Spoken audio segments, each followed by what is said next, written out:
Varian Omikron akhirnya diidentifikasi di salah satu warga Indonesia. Apakah kita harus takut?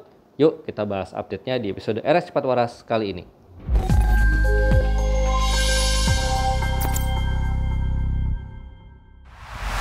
Varian Omicron ini varian yang masih baru dan studinya pun masih preliminary studies ya, alias pemantauan awal. Tapi nggak apa-apa, coba kita analisa dulu dari data-data awal ini.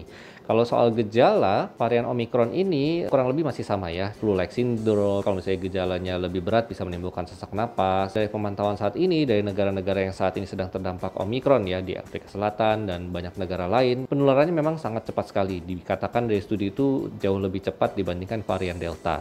Rata-rata kasus di luar negeri sana memang kebanyakan sih ringan sedang, dan termasuk yang laporan di Indonesia pun katanya belum ada gejala apa-apa pasien yang terkenanya itu. Tapi sudah ada juga laporan kasus 1 kematian karena varian Omicron. Karena ini banyak sekali mutasinya, bagaimana dengan tes-tes yang ada sekarang? Apakah tes antigen masih bisa mendeteksi? Bagaimana PCR? Jawabannya masih bisa untungnya ya, meskipun dia ada mutasi di spike protein, tapi regen-regen tes antigen yang ada sekarang itu untungnya lebih memakai protein yang relatif jarang bermutasi, jadi tetap bisa mendeteksi varian Omicron. Begitu juga dengan PCR. PCR itu kan tidak hanya mendeteksi satu gen saja dari virus COVID, dia ada beberapa gen. Malah justru hasil PCR itu bisa jadi kunci untuk kita curiga ini variannya kira-kira Omicron atau bukan. Jadi misalnya nanti kan di PCR itu ada gen S, terus gen apa lagi yang lain gitu ya. Kalau gen yang lain semua terdeteksi, tapi gen S-nya tidak terdeteksi, justru kita harus curiga, wah ini jajan Omicron nih, karena Omicron banyak mutasinya di gen S yang spike proteinnya. Itu justru bisa jadi kunci untuk nanti dilanjutkan ke pemeriksaan whole genome sequencing untuk memastikan memang ini Omicron atau bukan. Efektivitas vaksin bagaimana? Sayangnya karena memang ini mutasinya sangat banyak, sesuai prediksi para ahli, kalau vaksinasinya hanya 2 kali, mau itu Sinovac, kayak Pfizer, AstraZeneca, Moderna, Sinopharm, semuanya efektivitas neutralizing antibody-nya terhadap si varian Omicron ini memang turun. Makanya beberapa produsen vaksin sudah melakukan penelitian kalau misalnya di booster yang ketiga hasilnya gimana. Contoh kayak Pfizer, setelah booster yang ketiga katanya efektivitas terhadap varian Omicron ini meningkat cukup baik. Begitu juga dengan Moderna, AstraZeneca saya belum ketemu laporannya apakah sudah ada yang melakukan booster dengan AstraZeneca, dan Sinovac pun bilang dengan hanya 2 kali penyuntikan memang kurang baik. Tapi kita jangan kecil hati dulu. Meskipun setelah divaksin 2 kali, kita tetap punya perlindungan kok. Dalam arti kata, gejalanya tetap relatif ringan atau sedang saja. Jadi resiko kita mengalami gejala berat atau bahkan sampai masuk ICU atau meninggal itu tetap ditekan dengan adanya vaksinasi. Meskipun resiko kita kena si Omicron ini tetap tinggi nih meskipun kita sudah divaksin. Kalau varian-varian lain kan setelah divaksin kita tertular pun resikonya menurun. Nah ini dengan Omicron memang kita tetap resiko tertularnya jadi meningkat lagi. Tapi mudah-mudahan andai kata kena tetap gejalanya jangan sampai berat. Jadi ya kita harus tetap percayalah sama kemampuan vaksin-vaksin ini meskipun mungkin nanti akan diperlukan booster. Untuk para penyintas ya, gimana nih kalau yang sebelumnya udah pernah kena COVID, apakah sekarang lebih beresiko kena Omicron? Jawabannya iya.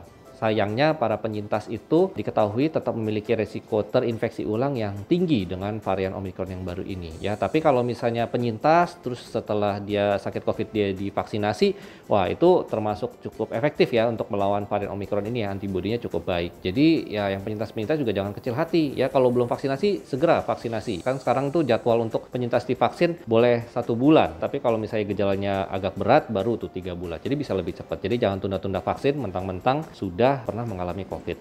Balik ke pertanyaan di awal video, bagaimana sikap kita? Apakah kita harus takut? Saya mau sorotinya begini dulu. Banyak orang yang merasa kebal atau merasa seperti jadi superhero setelah divaksin COVID-19, dan ini bahkan ada fenomenanya ya, yaitu Peltzman Effect namanya, di mana yang sudah divaksin jadi males protokol kesehatan lagi, males jaga jarak, pakai masker yang nggak benar, atau bahkan mungkin tidak pakai masker lagi. Nah, ini kan sangat disayangkan sekali. Dan data cakupan vaksinasi di Indonesia tuh terus terang ya agak menyedihkan sih Sobat Waras sekalian. Kita nih yang sudah divaksinasi 2 kali hanya sekitar 50% dari target vaksinasi. Ini hati-hati ya baca angkanya ya, saya harus sorot di sini. Kita nih target untuk mencapai herd immunity harus paling nggak 70% dari total populasi Indonesia. Di mana total populasi sekitar 280-an juta, berarti harus ada 200 juta yang divaksinasi lengkap 2 dosis. Nah, ini kita baru sekitar 100 juta, jadi baru 50% dari target 70% seluruh penduduk itu ya. Dan saya nggak tahu nih, lengkap 2 dosis ini, dia jarak antara dosis pertama sampai dosis kedua tuh benar apa enggak. Kalau misalnya tidak mengikuti anjuran, misalnya terlambat atau gimana, tentu efektivitas antibodinya yang terbentuk juga nggak bagus.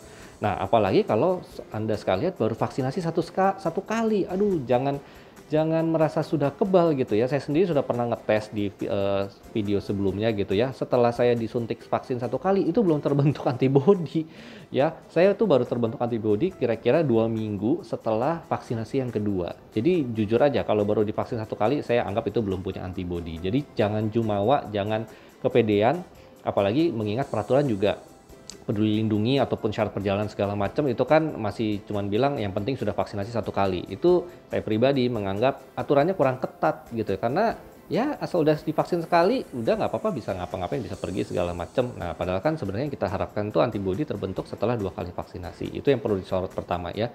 Nomor 2, mari kita evaluasi prokes kita. Kalau Anda sekalian protokol kesehatannya sudah terbiasa, disiplin, ketat gitu ya, pakai maskernya bener, nggak yang asal gitu ya, terus selalu cuci tangan dimanapun berada, dan masih berusaha untuk jaga jarak dimanapun Anda berada, dan Anda sudah divaksinasi lengkap, mudah-mudahan sih terlindungi dari vaksin Omikron ini. Apapun variannya, dan kita tahu yang namanya virus selama masih ada penurunan, dia pasti akan bermutasi, karena itu memang cara dia untuk survive ya, supaya dia nggak hilang dari muka bumi ini. Tapi kalau kita tahu bahwa dia bisa dicegah dengan protokol kesehatan yang baik, dan juga menjaga pola hidup yang sehat agar imun kita senantiasa bagus, plus ditambah ada punya antibodi ya berkat bantuan vaksinasi, mudah-mudahan kita aman saja meskipun kita hidup dalam pandemi ini. Memang pola hidup kita akan berubah karena kita harus membiasakan protokol segala macam, tapi kalau kita bisa segera kompak ya, mudah-mudahan tidak ada lagi varian-varian yang baru, mudah-mudahan Omikron ini yang terakhir dan pandemi ini cepat mereda. Oke, sekian update Omikron kali ini. Saya Dr. Aldo undur diri. Sampai jumpa di episode RS Cepat Waras berikutnya. Bye-bye.